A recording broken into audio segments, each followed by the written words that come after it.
All right, let's talk about something that might just flip what you think you know about money completely on its head.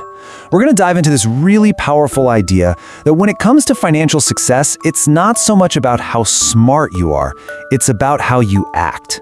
Your behavior, not your brain power, is your biggest asset.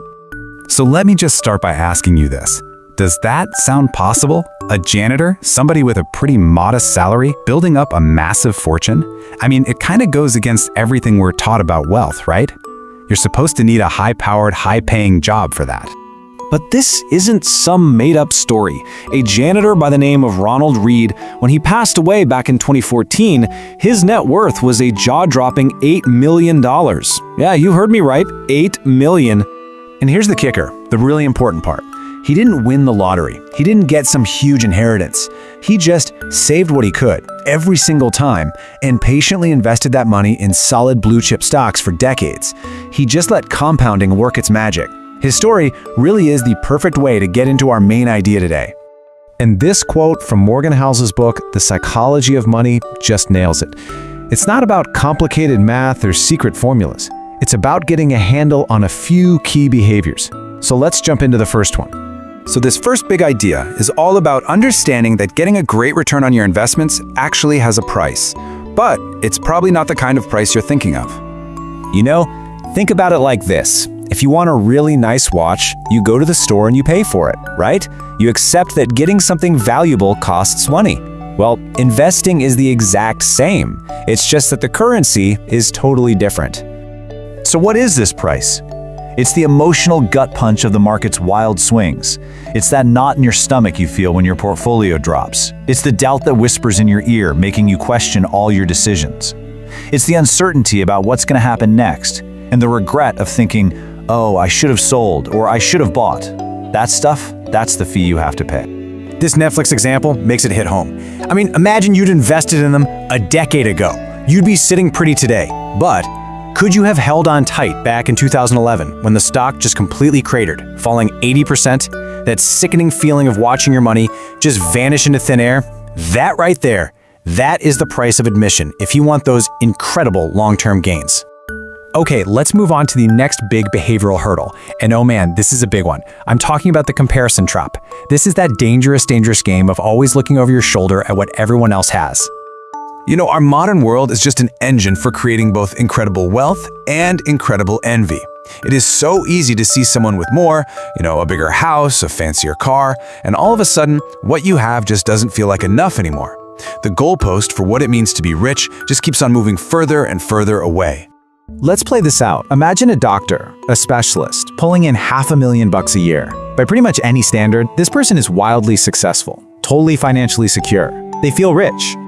But then, the doctor buys a vacation house and realizes their neighbor is a CEO who makes $10 million a year. Suddenly, that $500,000 salary feels a whole lot smaller. That feeling of being rich, it kind of starts to fade.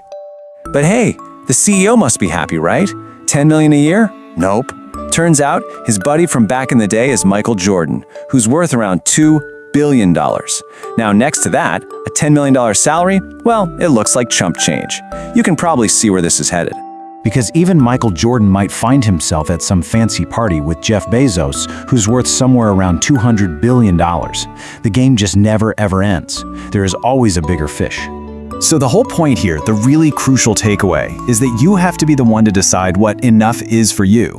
If you're always chasing someone else's definition of wealth, you'll end up taking stupid risks. You'll risk the things you actually have and need, like your reputation, your freedom, your family, all for things you don't even have and definitely don't need. And that brings us to another super important idea. We all have our own unique financial fingerprint. Our personal life experiences with money shape our choices in ways that might seem totally nuts to somebody else. So get this, just take a look at this stat. The lowest income households in America spend, on average, about $400 a year on lottery tickets. That's 4 times more than the highest income group. Now, if you're just looking at the math, that seems, well, crazy. But hold on, try it just for a second to see it from their point of view. If you're living paycheck to paycheck with almost no way to save or get ahead, that lottery ticket isn't just a bad bet. It's maybe the only tangible thing you can buy that represents a dream of a better life. a life without financial worry. You're basically buying hope. When you think of it that way, it doesn't seem so crazy anymore, does it? Okay, last up, let's talk about surviving the things that we just can't see coming.